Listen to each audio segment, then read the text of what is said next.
Ladies and gentlemen, boys and girls, welcome to the Music Lab Podcast. My name is Dogg, and I'm so glad to be back with all of you for another episode of the podcast. Don't forget to like, follow, and subscribe to our YouTube channel, our social media pages. That helps us, and that helps the bands and artists that we feature. Also, check out our sponsor, RAR Outfitters. That's RAWR. Outfitters.com.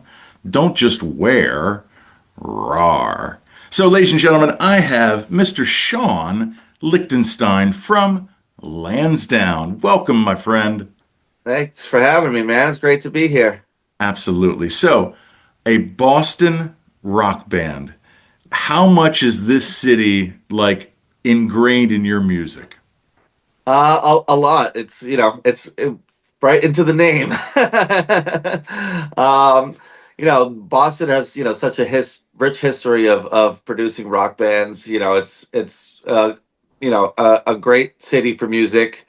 Um, and yeah, it was we cut our teeth right on Lansdowne Street. That's where we kind of came out of, was Bill's Bar, Axis, and Avalon. We actually played the last ever show at Axis before they turned them both into the House of Blues there. uh, but yeah, our singer John was coming out of a show at Axis one night. We're trying to figure out what our name was, and he was like, "Hey," he called me up. Maybe had a few drinks and was like, "What about Lansdowne?" I was like, "Dude, I'd name the band Kick Rocks at this point." We've gone through so many names, like sure, and it stuck. So yeah, Boston's a big part of us, and something that we bring with us everywhere we go.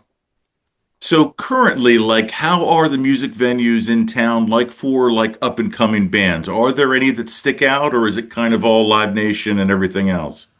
I think Live Nation has kind of taken hold of all the good ones, at least.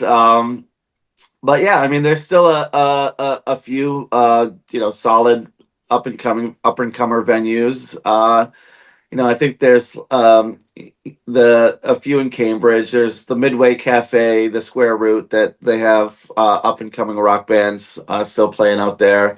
The Middle East is always like a staple for up and coming rock acts, with the upstairs and the downstairs. That was another one of our teeth cutting venues. In terms of places I love to see shows, the Sinclair is such an awesome laid out venue. I went to a sold out show for Bill Murray there, and however it's set up, there's not a bad place to stand. You can see from every which way, and their balcony makes you feel like you're like literally almost like looking down right at the stage. So that's a cool venue that I like seeing shows at.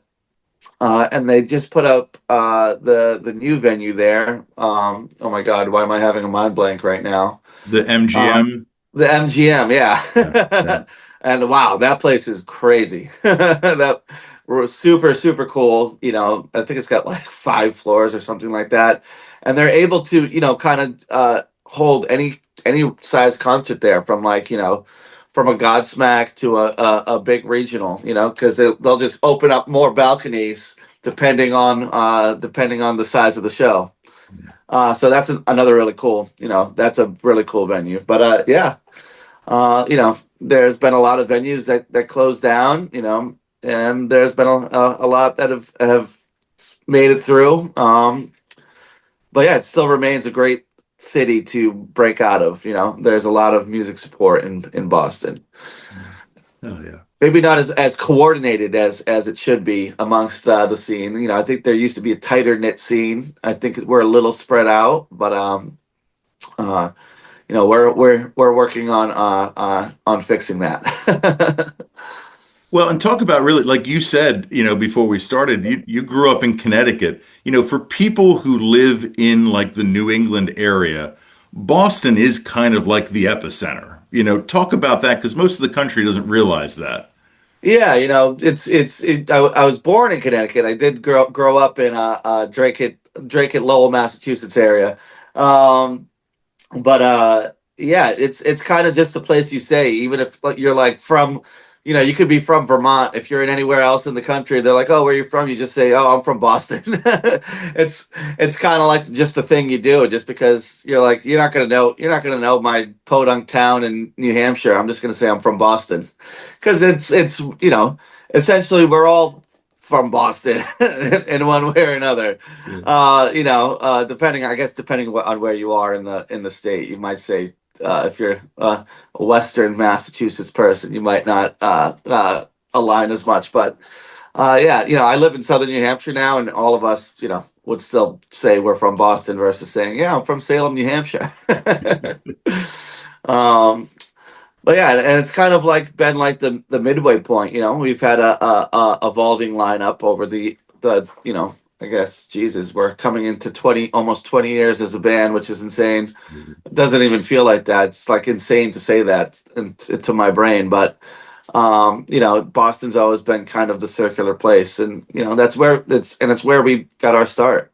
It's all our success stemmed from one sold out show at the All Asia Cafe in our first show there.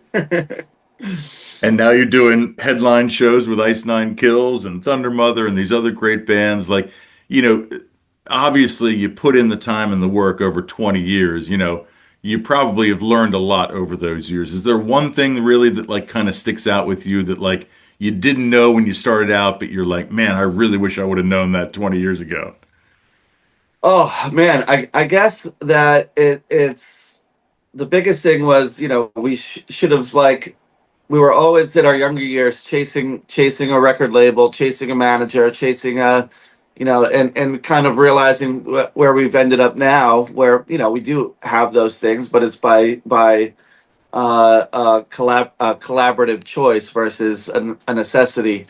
Um, and to young bands coming up, like, don't focus on those things. You focus on building fans and building deeper connections with your fan base. And if we had, and we figured that out as we went, and that's probably one of the staples to our success is our fan relationships. And if we had figured that out a little earlier, it might have saved us a little pain and heartache and playing to the bartenders and the other bands in the room, because it's just don't worry about the stats and everything like that. All that comes from building fans.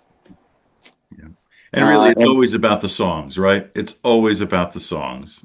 yeah, yeah, absolutely. Yeah. The songs play probably the biggest part in getting the fans. So how do you guys use social media to kind of really, deepen those fan connections? We are always in and out of our socials ourselves, so we're always going in there and trying to write back to everybody, trying to connect as much as we can. In this shorts age, we're trying to kind of do as much as we can to continue putting out content and continue putting out, like, some storyteller stuff about the songs, and kind of give a little bit of a you know uh, behind the curtain look into the band. And I think we've always done a great job of like not trying to shield our actual personalities from our socials. Like, we're a bunch of goofballs. Like, we really are. we're not like a behind the scenes, like, super serious band. And I think we've done a good job at letting people know that, like, that's our vibe behind the scenes, and I think people connect with that through the socials. And then when we get to meet them in person at live shows and stuff, they know who they're meeting, and it's not like this cold, shielded personality we're putting out there. We're putting ourselves out there. So I think that's one of the big things we do with social. Yeah, one of somebody in the band posted, this was a couple months ago. I read on your IG about, how you were approaching 20 years as a band and it was like a family. Whoever wrote it, it was just well written, very eloquent. And like, as someone who just started to get to know you guys, like, I would understand if I was a fan for 20 years, like that would hit me like especially hard. Like, talk about that.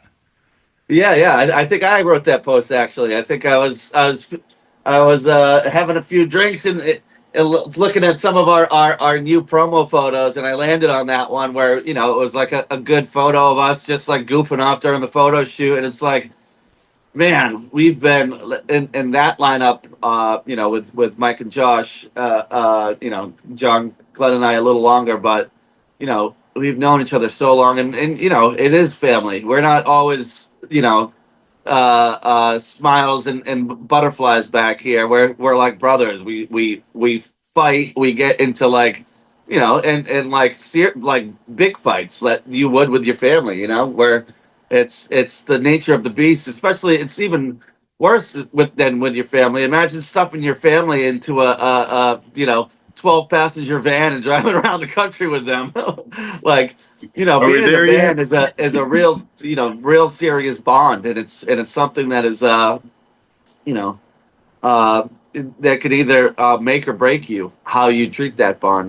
So I love all the guys as my brothers, and uh yeah, man, it's a real interesting thing to be in a band.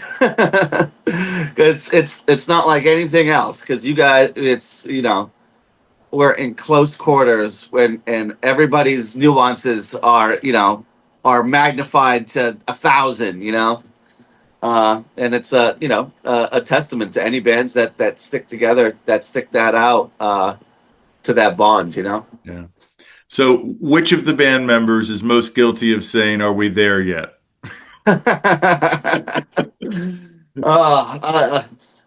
feel like all of us, maybe John probably. Okay. John John John always like asks us like funny questions that he could just look up himself. Like, we'll be in the middle of I don't know, like Zurich, Switzerland, like that. None of us have been to Zurich, Switzerland, and he'll be like, "Hey, where's the closest convenience store?" And we're like, "I don't fucking know, dude. Like, I'm gonna pick up my phone, look up convenience store, and tell you where it is. Where you could just fucking do that."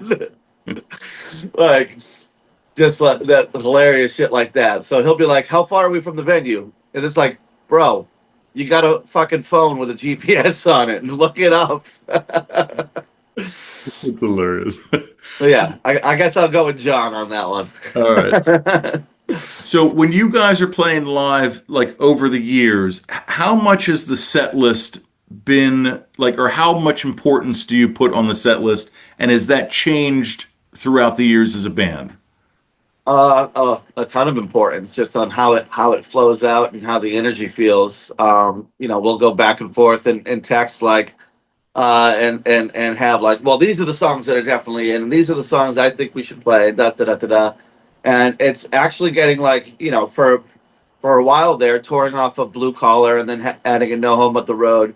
We had it pretty dialed in what the set list was without any new music coming out. Um, and we rode that out for a little while. So, but now with a compilation album out, and us being halfway through the songs that are going to be on this new record, it's getting really hard to put that set list together, because it's like we're have to take out staples that have been on the set forever and replace them with some of these new songs, because we're getting a lot of new fans from the traction that we have today, and we don't want, so it's getting hard to balance, like we don't want to not play a favorite song off our for some of our day one fans, so to speak, Right. that are their like fan favorites, but we also need to play some of this new music. So it's getting really difficult to craft that set list, actually. I think often too that I hear from bands, another difficult thing to kind of manage and kind of like walk that tightrope is like, it's your music is an art, but it's also a commodity, and like Yes. trying to balance that. Like, how do you guys approach that? I think we've kind of fallen into our sound, and I think we're always trying to we're not trying to still create that sound in the same way that we would have in 2010. We're trying to bring a modern element, but always at all points kind of remembering, like and often gut checking ourselves, like, this is a great song, but is it Lansdowne?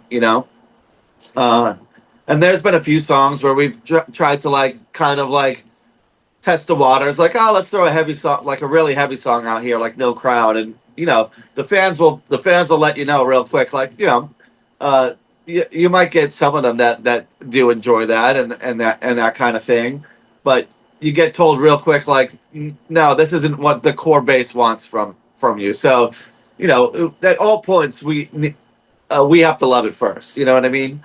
But we can also write in a way that we love it and know that the fans are going to get what they want from Lansdowne as well. So we do still approach it in a way that's very close to home and close to our heart. Especially lyrically. I think we've matured a lot lyrically, just with the stuff that's gone on in our lives. Where we've opened businesses, we've become dads, we've started families, we own houses. You know what I mean? So, like, naturally, some of that stuff comes into play, and naturally, that comes with different mental struggles, losing people, as we get older, relationships, drifting apart and things like that. So there's definitely been a more mature tone to some of the songs, but also again, we're not all serious here behind the scenes. There are serious things that happen, and we want to bring forth those things, but we're also still a bunch of guys that love to have fun. So there's still going to be those kinds of party anthems that people have grown to love from us. Well, and I think that's a good segue because Four Wheel Freedom is exactly that. I mean, talk about that song and kind of the evolution of that song. Yeah, Four Wheel Freedom was kind of like almost like a nostalgia piece, you know what I mean? Where it's where and it's been great that we've been cutting together all these just clips from us over the years, and it kind of stemmed from that post a little bit, where it's just like it kind of takes us back to the when we were just five guys in a van traveling the world, and there was not another care in the world, and it kind of has a little bit of a country tinge to it, but but still, but I feel like if you look at all like the great hard rockers, a lot of their mid tempo, the it's a blurred line. I think a lot with like some rock ballads and country, because country is just really great songs with a southern accent. I feel like a lot of times, and I feel like there's a lot of and we're starting to see that with country and rock kind of bleeding into each other. Where it's all country's always had great storytelling, great songwriting, and more often than not, it's just a rock song with a southern guy singing it.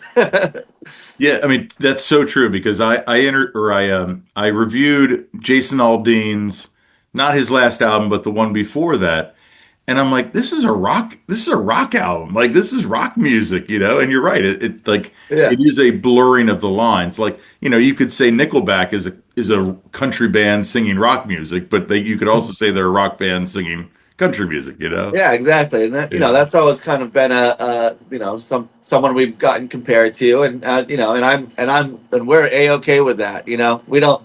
We don't hate on the stigma. Like they are great songwriters. And to be compared to people that write great songs, I'll take that every day. Whether they're from Canada or not, right? Yeah, exactly. So I want to talk about the album covers that you guys have done. For Um, sure. who designs them? Like, is this kind of a group like kind of effort, or is this kind of you let that person just kind of go with it, or talk about that process? In recent years, it's been a kind of collaborative effort with myself, Glenn, and John, where Glenn actually owns a creative agency that he does, social content for, major labels, for UMG, for Island. So we're lucky to have, that in our band, right in house in our band, and we'll, kind of conceptually go over ideas and things and kind of iterate from that. But Blue Collar Revolver was done in a Back to Life was done by a great artist named Christopher Lovell, who did we were managed by the same people as Pop Evil at that time, where he did a lot of Pop People's artwork too, the Onyx artwork for Pop People. So he's a phenomenal artist. He really nailed what we were looking for in the Blue Collar Revolver cover. But I think outside of Blue Collar Revolver, it's been us. I think Glenn put together No Home But the Road. We and recently we've all been like really kind of hyper focused on the artwork and how it relates to the song, and how it, because it's the first thing that you, right before the song starts playing, it's the artwork's right in your face, and the artwork showing up as a, hey, you might like this, you know what I mean? So it's like, it's I think regaining its importance kind of in the streaming age, where you're seeing that in a sea of other artwork, and trying to catch somebody's eye that might already be interested in you, but is looking at 12 other releases that released that day, and you're trying to get them to click on yours. So I think it's increasingly more important these days than people think. Yeah. Yeah, I completely agree. The visual aspect, I think, has always been important. I think it just goes in waves of how important it is, Is that fair to say? For sure, yeah. Yeah. I mean, we used to have like, it used to be like extremely important, like back in the day, you know what I mean? Where we'd have Vinyl, these baby. iconic pieces of artwork tied to albums, like, obviously, Nirvana being the quintessential one that comes to mind, where like that would be a whole press cycle about talking about the artwork, So I think we've lost a little bit of that luster, but I think it is in terms of like the iconicism, but if that's even a word. But in terms of like the marketing aspect, it's definitely important in catching artwork so that you can get that click. Yeah. And having, a billboard in Times Square certainly helps as well. Talk about how that happened. Yeah, you don't want to have boring artwork in a billboard in Times Square showing it. But yeah, how did that come about? Yeah. Well, we did we were kind of coming off our record deal with AFM Records and looking for a new home for the catalog, and we partnered with a company called Duetti, and for the back catalog, and partnered with a new company called Odyssey Music Network for our future catalog. And Make It a Lie was the first song that we released after closing both of those deals.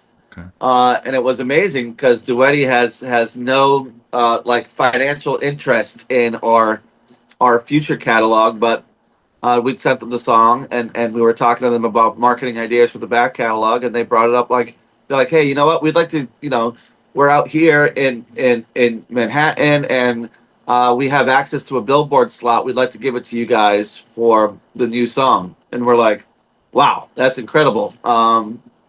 Because they don't have any with no interest in that song. We're gonna help us promote it. So I think that was a testament to them being a really great company to kind of partner with on our legacy music, but also a testament to like I'd hope that they listen to the song and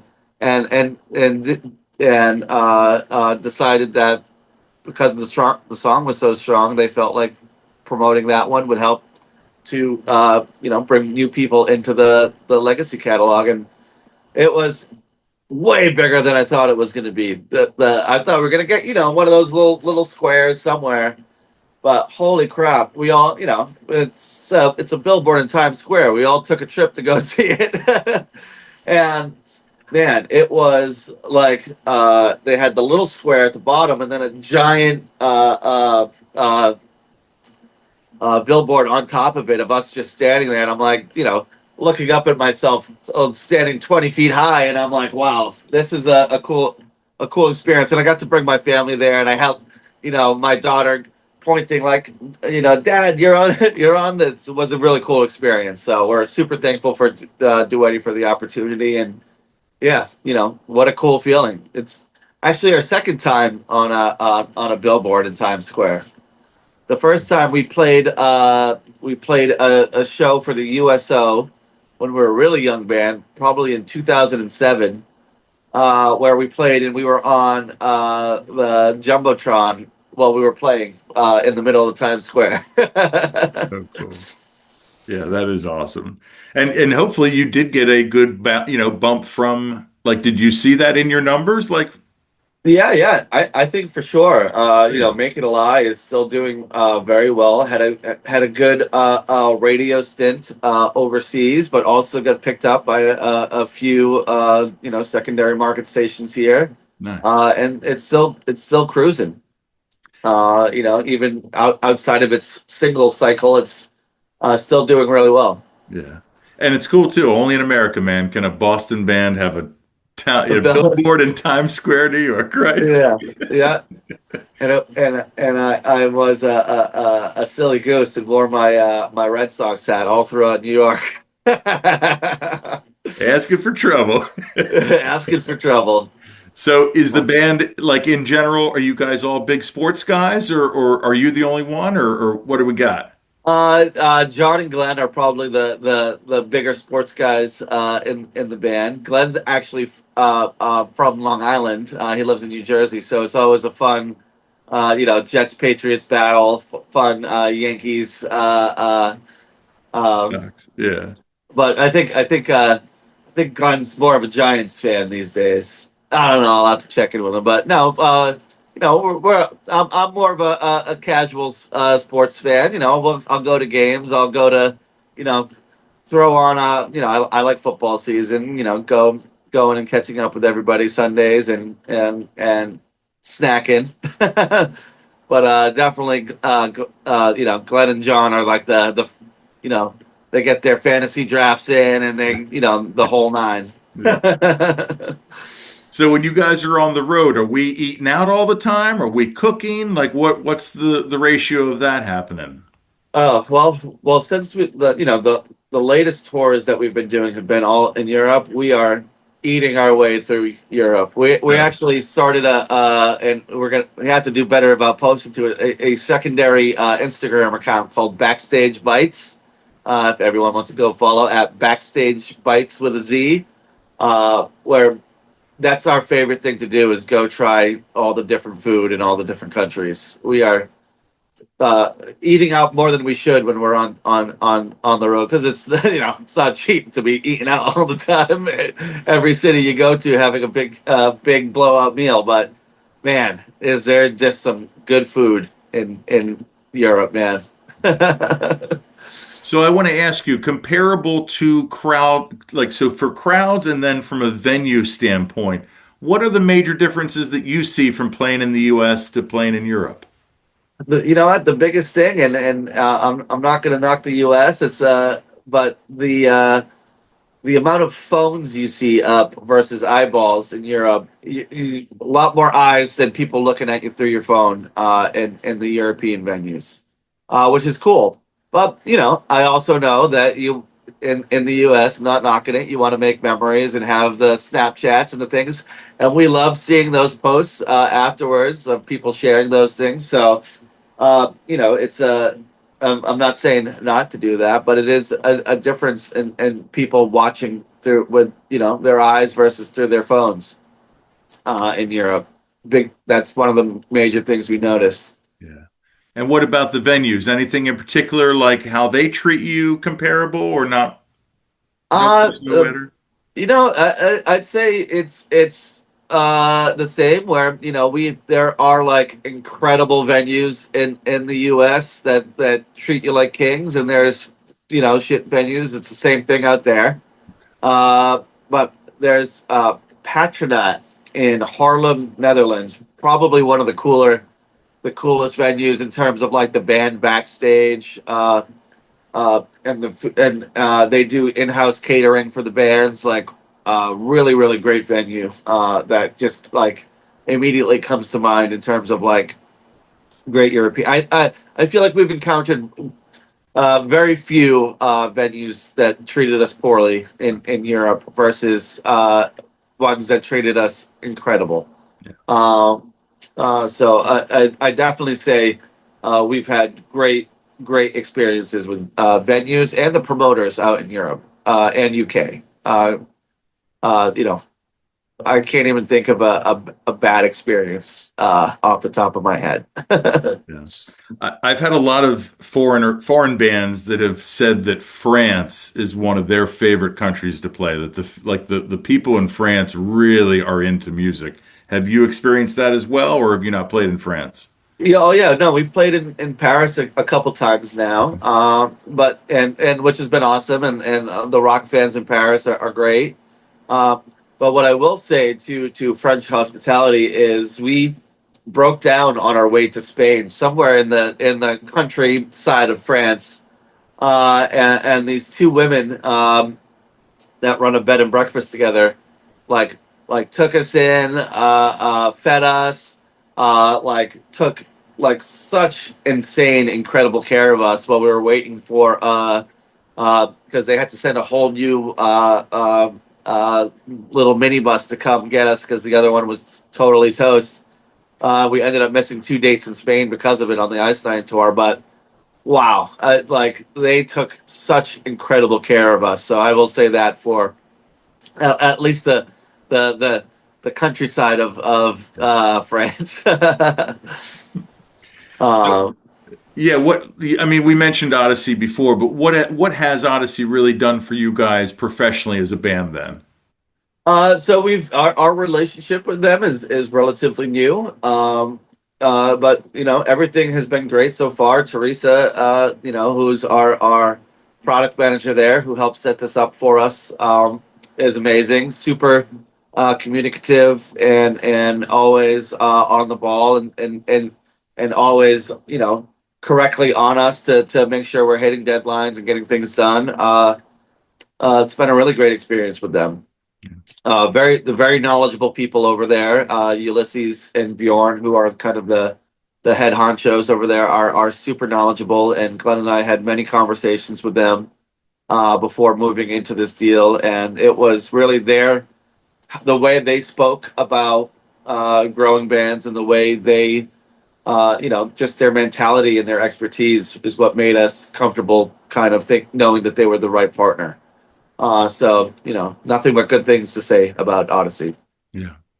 So I will tell you, well, we before we started, I told you about that we were at the Green River Festival in Western Mass, but the last time I was in Boston, I went to Pearl Jam's both nights Labor Day weekend, 2018 at Fenway Park. I mean, I had seen a baseball game at Fenway like when I was a kid, but to like go back there to see a show, like I mean, amazing, like amazing, and just Yeah, the area around, like the park. I mean, like it's such an iconic venue. Like talk about like living in like that town where a venue like that is there, right? yeah. Like living in where Fenway, Yeah, yeah, yeah.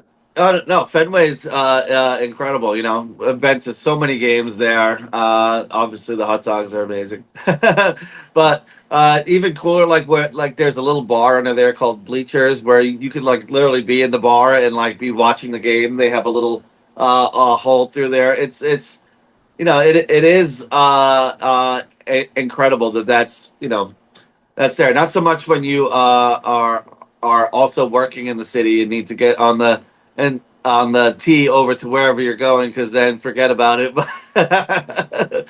But yeah, it's you know what an iconic field. You know what I mean? The Green Monster, like everything about like I think that's why you know Red Sox fans stayed Red Sox fans through the entire you know drought of championships was because it's you know such an amazing city and such an amazing atmosphere that you still want to go see a game there. You know.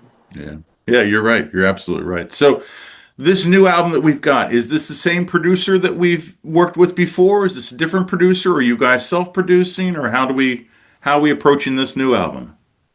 Yeah, I've been you know doing our productions now for since kind of our resurgence in 2016. So since Bend the Knee, I've been actually producing our stuff. So we've been producing it all in house. And yeah, same thing with this record. We actually just went to maybe a trip that didn't need to happen, but was just why not? We just went to Punta Cana for 10 days to kind of finish working on the rest of the songs that will be on the album. Did we need to go all the way to the Dominican Republic to do that? Maybe not, but why the fuck not? Stayed on like an all-inclusive resort. We had a little golf cart. We're actually going to be dropping a music video, quote unquote, for Four Wheel Freedom of us um, just bouncing around on the golf cart, Hell yeah. which is going to be a good one. Hopefully, dropping that soon. Um, but yeah, we're self-producing it in house, and it's great to be able to do that. And I don't think we wouldn't be able to do that now unless we'd worked with such great producers on the way up. Being able to look over the shoulder of guys like Johnny Kay and David Bendith and Paul Trust and Zach Odom and Kenneth Mount, all guys with platinum records to their names. And certainly helped us knowing how to take our song ideas and craft them into record ideas. And that experience was invaluable. So I think even if you have the talent to do it for any band's self-producing, make sure you go work with great producers so that you know that you're producing in the same mindset that they have. Yeah. But we're lucky enough to have worked with such great people and have that knowledge imparted onto us that we feel comfortable taking the reins ourselves now. Yeah. That's awesome. Yeah, it's a good mindset to have, I think, especially in this day and age, right? Yep. Yeah. So, I guess then we've got this spring Europe tour next year. That's what, March and April, or Yep. okay.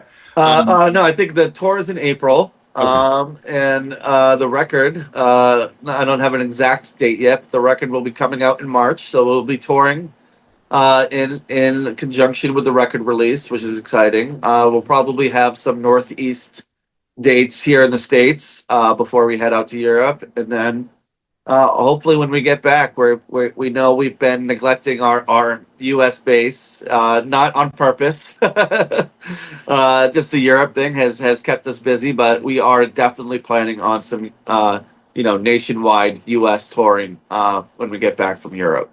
Yeah. What is it like to play at a festival compared to just like a solo show, like for you guys? Oh my God, the couple festivals we've done so far in Europe. I think we got added last year. Is it last year? I think so. To the two of the biggest ones, not only in Europe but in the world, Rock for People and Grass Pop. And holy crap, what an experience those two were.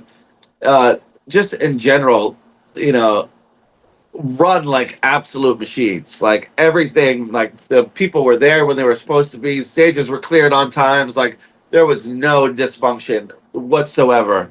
Everything was like insanely well run, and the bands were all insanely well treated. And in Grass Pop, there's actually a thing called the Artist Village. So you have your areas or whatever. But then there's a whole like community backstage where all the artists are hanging out. Like there's free beer, which is obviously a lot of people were hanging out by that area. And you got to interact with all, like that's something that's special to Grass Pop is usually you're in your own little bus areas or your own trailers or whatever. This was Grass Pop made it so all the bands were hanging out, which I thought was like one of the coolest things. I remember being in the catering line, and both Rock for People and Grass Pop. I'm not like a starstruck guy or anything like that. Like I could see most people be like, yeah, I don't give a fuck. But two of the coolest things were for Rock for People. Keanu Reeves' band played, Dog and I Star. just remember walking past his trailer, and he had the door open, and he had his headphones in, and he's just practicing the bass, jamming out, and I'm like, fucking Keanu Reeves, right there, fucking John Wick. took everything not to to be that guy and go, hey man, but just having that, like walking past as far away as I am from my phone talking to you right now is just Keanu Reeves jamming on his bass with his headphones on, was cool.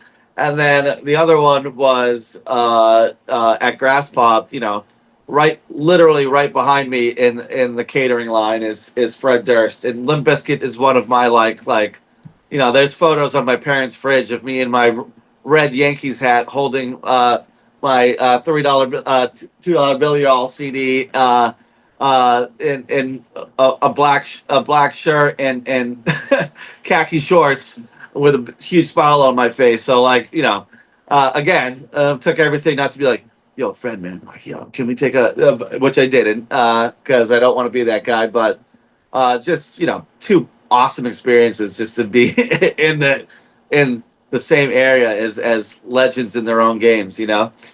Yeah, I thankfully and very, very just yeah, still honored to this day that I got to go to Woodstock '99. So I saw Limp Bizkit and I saw Rage, and it was just incredible. Like, just we'll never forget that. And I remember I was side stage with Mike, our bassist, for Limp Bizkit's show at Grass Pop, and I'm just going crazy back there, and like I'd slowly keep like creeping into the stage area that you could see me, and Glenn and a couple of the guys from Red who were on tour with were like, Jackson's like, Shaun, get off the stage, and I was like, fuck it, I don't care, this is awesome. uh, Ended up taking a shot with Wes Borland's guitar tech up there. It was Grass Pop was awesome, man.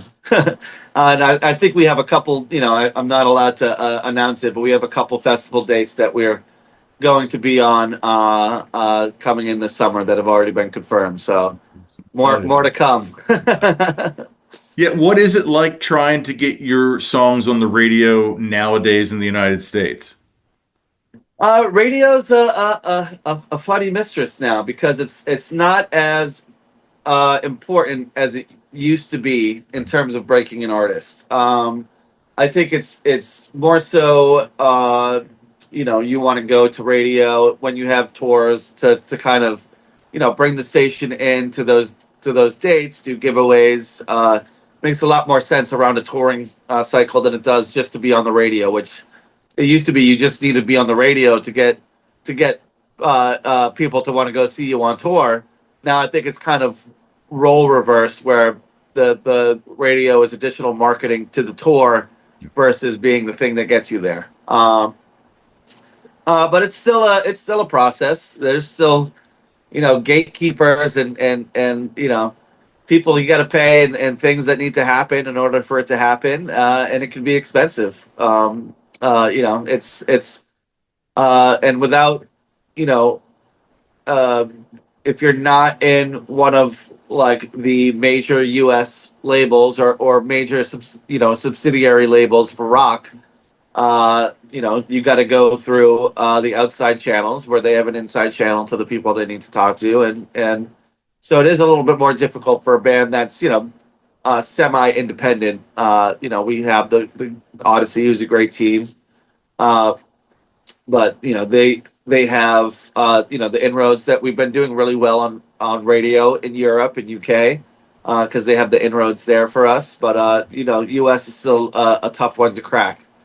Um, but we still get we have still gotten support from stations that have supported us throughout uh, the length of the band. Octane was thankfully Vinny gave us a few spins on Bury Me. We're hoping with some of these new singles we'll get some Octane love. Music Choice was a big proponent for Make It a Lie. They came into play there, and Make It a Lie picked up a lot of just natural radio play across the U.S., which is nice. On top of what we did in Germany and UK. But yeah, it's increasingly playing less of a role in breaking bands. Yeah, I think you're right. Yeah, absolutely. So, final question for you. I want to know how you listen, like what your perfect scenario and situation to listen to music. earphones, driving in the car? How do you like to listen to music? It's definitely in the car. Definitely, I like to throw on new records when I get a long drive and listen all the way through. It's such a different experience, especially when now I'm producing a lot of bands and writing with a lot of different acts outside of Lansdowne. It's so weird how that's changed for me. Where I can almost never get through just like putting if I'm just gonna throw on a song, I can almost never get through a full thing with like wow, that mix sounds really good. I want to go listen to one of my mixes and see how that compares. Where I'm listening to like a lot of the stuff I'm listening to these days is stuff that I'm working on with other acts. And definitely I'm doing a lot of that in the car, taking it for the car test and taking it for the spin. Uh, uh, so the car is probably the main place I'm listening to music. But if I'm on a long drive or anything like that, I'm definitely throwing on other records. But also in the studio environment, putting it on blast and hearing it like how they heard it coming out of the same kinds of speakers and stuff when they got like all pumped and excited about the master being done, as I'm hearing it in that way too, which is a cool way to listen to it with a you know expensive uncolored flat sound system, hearing everything for what it is. So those are probably the two ways that I experience music mostly, is in the studio listening and in the car. Yeah. Well, I mean, keep making great music, keep making cool album covers, keep show the shirt, man. I like your shirt that you're wearing, like so cool. Like, oh yeah. It's all available at lansdownemusic.com. Yeah. Well, uh, ladies and gentlemen, yeah, go ahead. yeah, I mean, yeah, I just wanted to say thank you for having me, man. It's been great talking to you. I hope that we can do this again closer to the album cycle and talk more about the new songs that come out. But you're an awesome dude, man, and it's great to meet you, and it's great to meet your listeners, and I'm happy to be here. I appreciate that, man. Thank you so much. And yeah, if you get down to Pennsylvania or within 3 hours of me, like, yeah, let me know. We'll come see you. Absolutely, Doug. Sweet. Ladies and gentlemen, don't forget to like, follow, and subscribe to our YouTube channel, our social media pages. That helps us. That helps the bands and artists like Lansdowne. Also, check out our sponsor, RAR Outfitters. That's RAWR, outfitters.com. Don't just wear, RAR. And as always, ladies and gentlemen, I've been Dogg. You've been great. This is the Music Lab Podcast.